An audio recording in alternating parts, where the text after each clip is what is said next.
Assalatu wassalamu ala Rasulillah. Allahumma sholli ala Muhammad wa ala ali Muhammad. To all my dear Muslim brothers and sisters, Assalamualaikum warahmatullahi wabarakatuh. So kita mukmin we have to come back to basic kita punya asal. We are very lucky. Kita terlalu beruntung kita at the same time kita juga rugi. Untung dan rugi. Okay, kenapa macam gitu? Kita beruntung kerana kita dilahirkan sebagai seorang Muslim, dibesarkan dalam keluarga Muslim. Dari kecil kita diajarkan bahawa Tuhan kita adalah Allah. Kita diajarkan cara solat, cara kita nak berpuasa, diajarkan kita makan benda yang halal dan yang haram harus dijauhkan.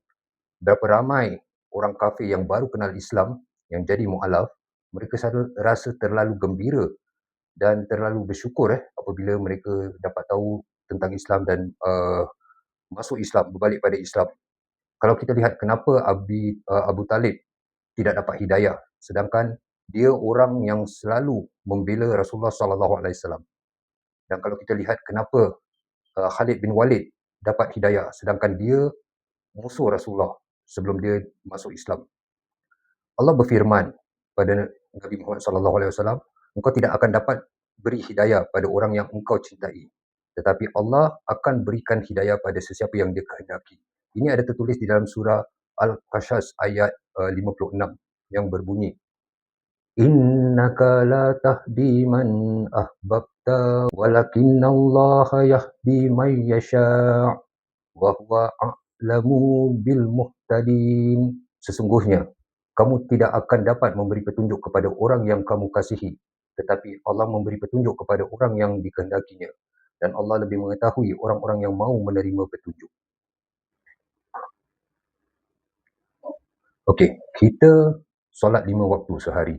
Yes, because itu adalah sesuatu yang wajib. Tapi kita selalu kata, aku belum lagi tahu macam mana nak buat solat sujud sahwi atau sujud sahwi. Apabila kita membuat kesilapan, apakah sujud sahwi itu selepas salam ataupun sebelum salam. Kita tahu rukun Islam 5 kerana itu wajib, tapi kita tak taat perintah Allah dan Rasul kerana kita tak faham apa itu syahadah. Solat yang kita lakukan sekadar kewajipan kerana kita tak tahu tujuan solat dan tak faham apa yang dilafazkan di dalam solat. Puasa pula, kita puasa tapi tak tutup aurat, tak jaga lidah, tak jaga pandangan because kita belum faham ibadah puasa. Zakat pula, kita tahu zakat sekadar zakat fitrah pada bulan Ramadan sebelum takbir Idul Fitri dan zakat harta.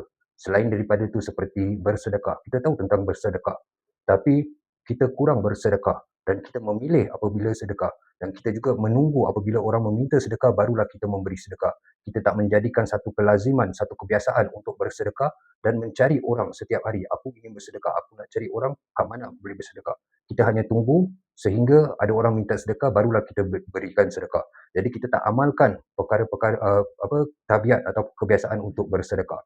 Ada pula di antara kita apabila orang datang minta sedekah, itu adalah satu peluang. Allah mengirim orang ini untuk memberi kita peluang dapat pahala sedekah. Tapi apa yang kita lakukan, kebanyakan kita mula seuzon, kita berfikiran orang ni mungkin dia ada duit tapi dia cuma minta sedekah, ataupun organisasi ini banyak tipu orang, dan banyak lagi kita mula seuzon sedangkan Allah memberi kita kesempatan untuk bersedekah.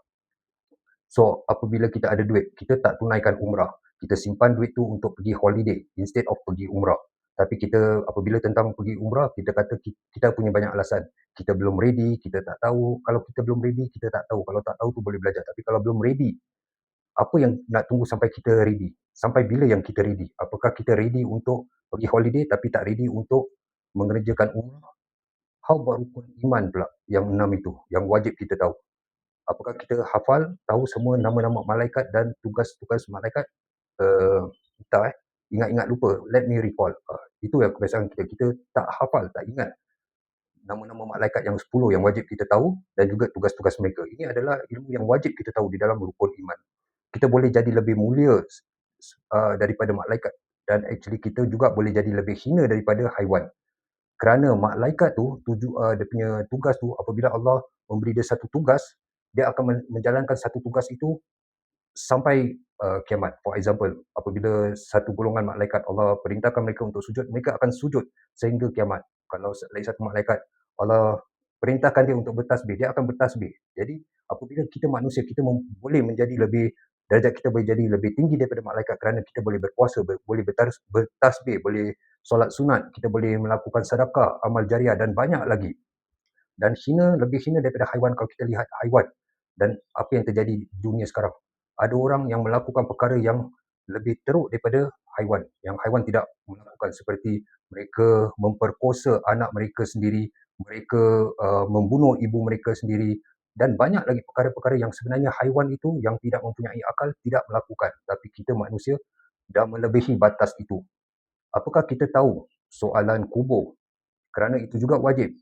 So kalau kita tahu tentang soalan kubur, sudahkah kita persiapkan diri kita untuk menjawab soal kubur itu?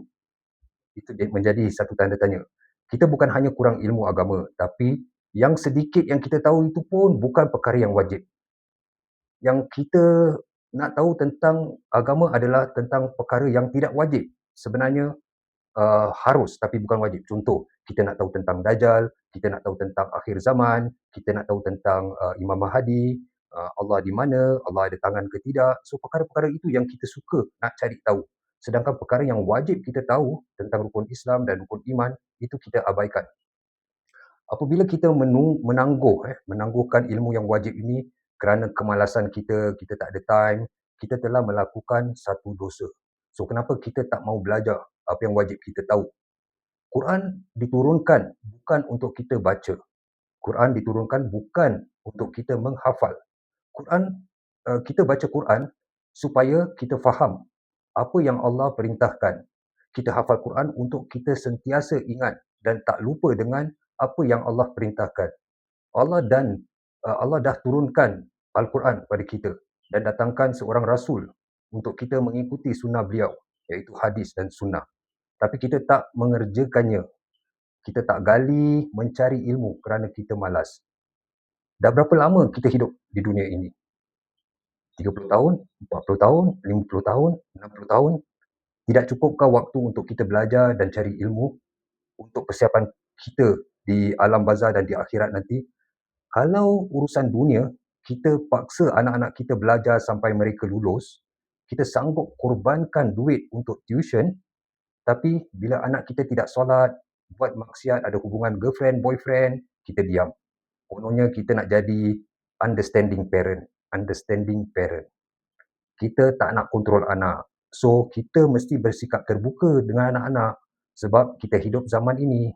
Di zaman mereka tak sama dengan zaman kita. Itulah alasan-alasan yang kita berikan sehingga anak-anak kita tak ada lagi rasa hormat pada orang tua. Alasan tu kita actually berikan pada siapa? Pada Allah ke? Allah tak perlukan alasan kerana Allah dah set apa yang dia ingin kita lakukan. So kita tak perlu beri alasan kerana Allah sudah tahu. Allah mempunyai ilmu yang lebih daripada ekstrim ilmu lah. Yang kita tak boleh faham pun. Benda yang gaib, benda yang akan datang semua. So sebelum kita memberi alasan, Allah dah tahu apakah alasan yang akan kita berikan pada Allah. So Allah tak perlukan alasan actually. Apabila sesuatu terjadi, kita mula nak kata dia salah campur kawan. Apakah kita nak tunggu sampai sesuatu terjadi baru kita nak cari cure, nak cari ubat? Kita ni manusia mudah terpengaruh dengan iaitu influence, get influence. Maksudnya bukan influencer seperti di TikTok influencer, itu bukan influencer. Kebanyakan itu I see like promoter. Diorang mengaku aku influencer, tapi I don't think diorang influencer because diorang cuma promote ataupun diorang kalau influence pun influence benda yang negatif kebanyakan, tak ada yang benda positif, especially merosakkan akhlak dan akidah kita. So we have to be very careful. Kalau kita setiap hari duduk dengan orang-orang yang suka gibah, yang suka mengumpat, kita pun akan mula gibah satu hari nanti. Kalau kita suka duduk dengan orang yang percakapannya dia suka mengeluarkan kata-kata lucah, kita pun akan terikut. Satu hari nanti kita akan terikut. Sial lah, macam-macam lah kita punya perbualan. Bila kita duduk dengan, contoh kita duduk dengan di negara lain, yang sedangkan kita suka minum air kopi, tapi negara itu majoriti minum air teh. Satu hari kita akan terikut minum air teh juga. So influence tu mudah dan kita manusia mudah terikut. Apabila kita dengan satu lingkungan tu dan terbiasa luangkan waktu dengan lingkungan tu, kita akan terikut. Jadi this is the reason why kita mesti cari kawan-kawan yang betul, yang baik dan positif supaya kita tak mensia-siakan waktu kita. Rasulullah SAW menasihatkan seorang lelaki dengan mengatakan, gunakanlah 5 perkara sebelum 5 perkara. Masa mudamu sebelum masa tuamu. Masa sihatmu sebelum masa sakitmu. Masa kayamu sebelum masa kefakiranmu. Masa luangmu sebelum masa sibukmu. Dan masa hidupmu sebelum matimu. So memang hadis ini yang diriwayatkan oleh Al-Hakim, sebahagian ulama yang mengatakan hadis ini dhaif atau mursal kerana terputus. Dan tapi lagi satu hadis yang disahihkan oleh Syekh Albani dalam Al-Jami', dia mensahihkan hadis ni. Jadi tak kiralah hadis ni sahih ataupun dhaif itu lemah, tetap hadis ini sesuatu perkara yang kita harus fikirkan kerana maknanya sangat important di dalam kehidupan kita. Di dalam surah Al-Asr, yang kita semua tahu tentang surah Al-Asr, demi masa, sesungguhnya manusia itu di dalam kerugian, kecuali orang-orang yang beriman dan beramal soleh, dan mereka pula berpesan-pesan dengan kebenaran serta berpesan-pesan dengan sabar. So kita lihat surah yang pendek ini, yang kita sering baca, selalu mengingatkan kita tentang masa yang manusia ni di dalam kerugian. So kerugian yang macam mana? Apa modal kalau kita tak nak rugi biasanya? Okay, saya kasih contoh lagi. Kalau untuk anak kita, modal yang kita suruh anak-anak kita belajar sampai berjaya, itulah modal dia. Kita suruh anak kita belajar, so dengan modal itu dia berjaya dan supaya dia dapat mencari pekerjaan. So modal dia itu. Jadi apakah modal kita untuk alam kubur dan akhirat kita? So di situlah kerugian kita. Kita rugi kerana kita terlalu fokus dengan dunia, kita takut kehilangan dunia, kita takut tak dapat pekerjaan, kita takut tak dapat rumah, tak mampu beli tu beli ni. Sedangkan akhirat kita yang pasti itu, kematian yang pasti kita abaikan. Seolah-olah kita rasa kita masih boleh hidup lagi 20-30 tahun. Sedangkan kita tak tahu ajal kita mungkin datang sebentar lagi, mungkin besok. Jadi kita pening fikirkan, kejarkan dunia dan tak buat persiapan kita tentang alam kubur kita termasuk orang-orang yang rugi. Kalau kita lihat Nabi Isa AS, dia bercakap tentang Rasulullah SAW. Dia bercakap tentang kedatangan Rasulullah apabila dia pergi. Sehingga Nabi Musa juga nak jadi umat Rasulullah. You see, Nabi Musa nak jadi umat Rasulullah. Kita yang dapat jadi umat Rasulullah SAW yang Nabi Musa mintakan, tapi kita tak hargai, kita tak taat. Anyway, tahu kenapa orang Yahudi ada di Madinah? Kerana mereka tahu akan kedatangan seorang Nabi dan Rasul di Madinah. Cuma apabila Rasulullah SAW datang, mereka rasa berat untuk menerima kebenaran. So, apakah kita hendak jadi seperti orang Yahudi yang merasa berat untuk menerima kebenaran? Mari kita lihat surah Al-Ma'idah ayat 16. Dengan kitab itulah Allah menunjuki orang-orang yang mengikuti keredaannya ke jalan keselamatan, dan dengan kitab itu pula Allah mengeluarkan orang-orang itu dari gelap gulita kepada cahaya yang terang benderang dengan seizinnya dan menunjuki mereka ke jalan yang lurus. Dan di dalam surah Al-A'raf, Allah Subhanahu Wa Taala berfirman, ikutilah apa yang diturunkan kepadamu dari Tuhanmu dan janganlah kamu mengikuti pemimpin-pemimpin selainnya. Amat sedikitlah kamu mengambil pelajaran darinya. Okay, jadi daripada surah itu kita boleh dapat faham tentang apa sebenarnya Allah Subhanahu Wa Taala ingin sampaikan pada kita. Tujuan sebenarnya Allah menciptakan kita, menciptakan jin dan manusia hanyalah, that means there's only one purpose. Hanyalah untuk beribadah.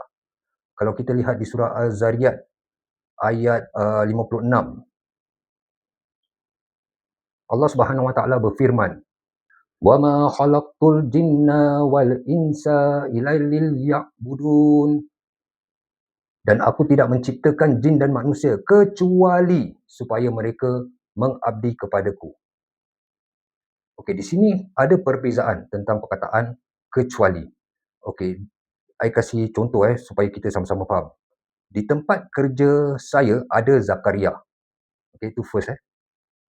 Second punya, tidak ada sesiapa di tempat kerja saya kecuali Zakaria. Nampak tak perbezaan dia? Yang first, di tempat kerja saya ada Zakaria. Dan second, tiada sesiapa pun di tempat kerja saya kecuali Zakaria. Okay, faham? Okay, I try to elaborate lagi. Di tempat kerja saya ada Zakaria. Okey, kerana ada juga pekerja-pekerja lain, ada Hamzah, ada Sulaiman, ada Muhammad, ada ramai. Jadi di tempat kerja saya ada Zakaria dan orang lain. Itu first punya explanation. Second punya explanation, di tempat kerja saya tidak ada sesiapa kecuali Zakaria. That means tempat kerja saya ni tak ada orang, tak ada sesiapa kecuali cuma Zakaria seorang. Okay, that means cuma satu je. Artinya, tujuan jin dan manusia Allah ciptakan hanya untuk beribadah. Okay? Allah ciptakan manusia tujuannya kecuali untuk beribadah. Okay? Tak ada benda lain, cuma beribadah. So kita nak kena faham dari situ. Because Allah dah pun menjamin semua yang kita perlukan di dunia ini di dalam kehidupan kita, seperti matahari untuk kita tanaman, lautan untuk kita dapat hujan dan juga makanan di laut, binatang ternakan untuk kita makan dan dapat susunya, telur, kulitnya untuk pakaian. Allah ciptakan pokok-pokok ataupun pohon buah-buahan untuk dimakan. Jadi Allah dah siapkan semua. Allah nak kita beribadah. Memang kita kerja pun ibadah. Semua yang kita lakukan ni ibadah. Tapi banyak orang yang masih melakukan pekerjaan, nikah, ada keluarga, semua bukan kerana ibadah, kerana keinginan, perasaan, nafsu. Itu yang menjadikan masalah dan itu yang menjadikan makhluk-makhluk ini sebagai satu ujian untuk kita sedar, untuk kita berbalik pada Allah. Bila kita mempunyai anak, tujuan untuk kita menyekolahkan anak kita supaya mereka dapat ilmu, supaya fokus dan berjaya. So, soal duit, soal uniform sekolah, soal transportation, school fees, semua kita dah siapkan. Kita cuma nak anak kita fokus dengan belajar. Sekarang kita dah faham kita siapkan semua untuk anak kita, jadi anak kita belajar. Tak payah fikir tentang duit, tak payah fikir tentang transportation, tentang uniform semua. Semua dah siapkan. Begitu juga Allah Subhanahu Wa Taala dah siapkan everything we need di dunia ini. Hanya nak kita fokus pada ibadah. So, dan apa persiapan yang wajib kita siapkan untuk alam kubur dan akhirat kita.